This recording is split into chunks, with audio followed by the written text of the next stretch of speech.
सब सखियां पुष्पों को अपने अपने हाथ में ले लें और अभी जयमाला का कार्यक्रम होगा।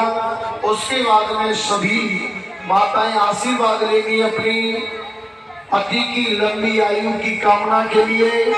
सखियां पीछे उठे पहले मेरे को इधर करो, साइड में करो इनको सबको भी।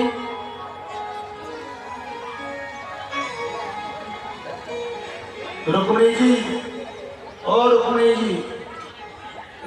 जी दूल्हा पसंद आ रहा है या नहीं?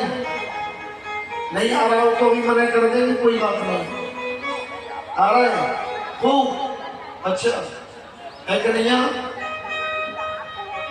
बहुत अच्छी लग रही है, है नहीं? आचार्य जी के द्वारा तो पसंद ही है तो फिर कोई बात नहीं। एक स्वस्ति वाचन हमारे विद्वान करेंगे, उसके बाद में